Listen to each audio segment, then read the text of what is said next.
But first up, let's talk about Facebook killing Australian news. So this segment's going to be slightly rough and ready because it's really just happened at the time of filming. But effectively, all of you who are in Australia will have noticed that Facebook has kicked Australian news media off its platform pretty much entirely. It seems it was all fun and games when the US president got banned, but now many of the people that were having the fun and games are getting a little bit of a taste of their own medicine. News media cannot be shared on the platform and it's become effectively invisible to users. And as you can imagine, they're not very happy because it's going to really harm traffic to their websites. On the other side of the coin, I have seen a lot of more conservative types instinctively sticking the boot into Mark Zuckerberg and Facebook, saying that they're too powerful, how dare they interfere with the laws of a foreign government, and to use Prime Minister Scott Morrison's phrase, he said they have unfriended Australia. Now, I want to just say I am no Mark Zuckerberg fan, that's for sure, and I say this as somebody who does not expect to have a long life on his platform. I suspect one day I will not be there. But nonetheless, this time, I'm kind of on side with Facebook's point of view. I don't know whether the whole banning thing was too far or whatever, but the opinion they have behind that action, I think, is correct. Let me explain this. And I want to be clear, this is not a question of thus saith the Lord, it's not a Christian conviction issue, but I thought I could clear it up for people to try and explain. This all comes down to new laws that have been proposed by the Australian government, the Media Bargaining Code, and these laws would force digital platforms, including Facebook and Google, to pay the mainstream media lots of money for them having a presence on Facebook and Google. And that sounds a little bit strange, given the enormous benefit that the media derive from being there, and indeed they're only there and only got on there because it suited them.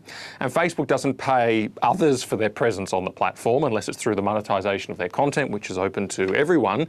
So you might ask, well, what gives? It goes like this. Facebook becomes popular. So news media decide that being on Facebook is a great idea. They sign up and they hire teams to curate and maintain their social media sites and content. And that's good news for news media. They get a lot of traffic from social media. But at the same time, something else is going on. Facebook and Google and a lot of others are becoming competitors for advertising revenue. They have managed, you see, to develop world-leading, sophisticated, highly effective advertising systems to target users in very clever ways. And therefore what happens is that advertising dollars start going away from the newspapers, they start going away from the TV channels, they go instead where? Well, to social media, because you can get highly effective, targeted to a very granular level, advertising systems through Facebook, through Google, through other big tech companies. They've come in and innovated the market. And that's what the world is like. Innovation and disruption. It happens all the time. Change is the new normal. You know, that's something that I've had to learn in management. Change is normal. We're always changing. Every business has to deal with it. You know, welcome to the world of compact discs and video stores and MySpace. You know, innovation comes, new players come, new ways of doing things, and it reinvents the wheel. So you suppose that media might do what the rest of us do. But do they? Innovate? Do they do what businesses are forced to do usually? Get with the program, work with the social media algorithms, produce popular content, brainstorm new technologies? Nope, they don't do any of those things. They've cried foul, and this is a quote. They've said there is a power imbalance because they're being swamped by big tech. And so they go cap in hand to the federal government, begging to be saved from their inevitable demise if they don't change and adapt. And they twist their social media presence, which they wanted for the benefits that it gives them, into some kind of privilege for Facebook, as if Facebook needs them and is the party that's deriving the benefit of their existence. What was Facebook's reply? Well, you actually account, says Facebook, for 4% or less of our Australian content, and we don't need you. You're not as crucially important to the world as you think you are, and begging for our cash doesn't make any sense. And so I think that Facebook's position is pretty fair. They've said, no, we won't pay you for having a place on our platform. And I don't know that, as I said, that the actions they've taken now, especially if they become permanent, which I don't think they will, but I'm not sure that they're right. But nonetheless, the conviction, which is that these new laws make no sense, I think are right. Look at the legislation. This is just a quick summary. It puts together a framework for news businesses to bargain with Facebook over the inclusion of their content on Facebook. They let Facebook know that they want to set up shop on the platform, and then Facebook has to enter into negotiations with them about what to pay them. And if they can't agree, then an arbitrator will be appointed and they'll be forced to agree. The laws also require Facebook to notify the news businesses in advance of any upcoming changes to their algorithm and give information on how they collect user data on those who interact with the news content. Now, that's the short version. And this really has been the result of lobbying from people like News Corp and Fairfax and all the big news media companies. It's just silly. It doesn't make any sense.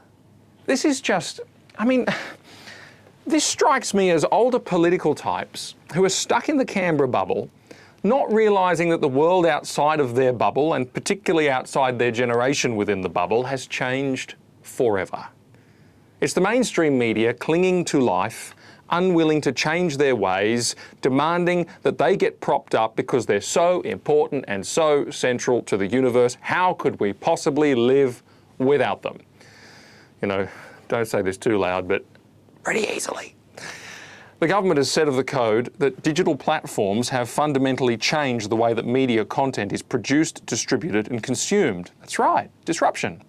This code underscores the Morrison government's efforts to ensure the Australian economy is stable to take full advantage of the benefits of digital technology while protecting a strong and sustainable Australian news media. You know, the issue here is not that the news media will go away. It never will. The issue is that the news media will have to change or die and be replaced by others who are prepared to change. That's what this is really all about. I mean, it's just markets 101. It's how it works. So what should they do? Well, like I said, they should get with the program or die and be replaced by others who are getting with the program. Social media can be extremely lucrative when leveraged properly. Plenty of people are making large sums of money off of it. The requirement is to produce content that is very popular and innovative. In other words, not ideologically curated to force people into a certain opinion, but actually curated according to what actually interests people. Stuff that's popular with people. That's what you've got to do, news media. Surprise! Earn their eyeballs. Like the rest of us, we experiment with different types of content, we're flexible, we adapt to algorithm changes, and we always monitor these things. Change is normal. Build up an alternative infrastructure. An app, for example, as some of them are already doing. A significant email database. These are things we've had to do. These are things we work on all the time. Activity on multiple platforms, maybe including some platforms that are a bit more conservative that you don't like. Get out there, spread yourself around. If you do all of that and you still die, it literally means that you're irrelevant. Because that is how social media companies work. If people want your content, they get it. If your content is useful, informative, innovative, inspiring, enlightening, they will look at it, they will want it, they will get it. That's how the algorithm works. That's how Facebook works, notwithstanding censorship issues, which we all know about, but that's not what's at play here. End of story. It's as simple as that for the average news company. So this is media companies, in my view, in denial. And here's the other thing, that's what media companies should do. What should the government do? Well, the government should focus its efforts on ensuring that Facebook does not breach the basic principles at play for public square discourse, because Facebook now is the public square, right? And Australia has a public square and is governed by certain principles of, should be governed by certain principles of free speech and civic freedoms and things like that, and discourse and debate and points of view. The Australian government should focus its efforts on making sure that Facebook is not attacking that or undermining that. That actually, as a public square, it is upholding those basic civic freedoms that define the public square and isn't becoming authoritarian, isn't becoming totalitarian. That's what the government should be doing. Not doing this crazy thing where they're propping up big media companies that won't innovate and may fail through sheer irrelevance and flat-footedness. I mean, this is big government gone mad, and the Morrison government is just so... It's crazy. I read all the documentation on this and thought, am I missing something? I don't think I am. It really is what it seems to be. What should Facebook do? Well, I don't think they should maintain the ban on news media. I'm consistent in my view about free speech and whatnot, and I think that news media companies should be allowed to participate in social media on equal terms with other businesses and commentators. That has to be rectified. I believe it will be in the fullness of time. I think this is a political statement of a temporary nature. But they need to also unban small outfits, which have been caught up in this, which I sympathise with. There's a lot of small publishers and producers or online natives that, they've not been part of this media bargaining code at all. It's sort of been thrust upon them. So they should be unbanned. They should be freed up immediately. But I understand the statement that Facebook are trying to make. I agree. I can't believe I'm agreeing with Mark Zuckerberg. Unbelievable. But anyway, I am. I'm agreeing. But news media should be allowed back on Facebook. And then if they die anyway, they only have themselves to blame, and the government shouldn't be there to save their bacon. It might just be that we're moving into a new era and they will adapt or die and be replaced by others who are prepared to adapt. So that is my take on that issue, an unexpected one, but I think that is really the truth about the News Media Bargaining Code and Facebook's ban of news media on its platform. Hey, thank you so much for watching. If you liked what you saw, then make sure to hit the like button. If you want to never miss another video again, make sure to subscribe, or you can right now watch more videos right here. Cheers.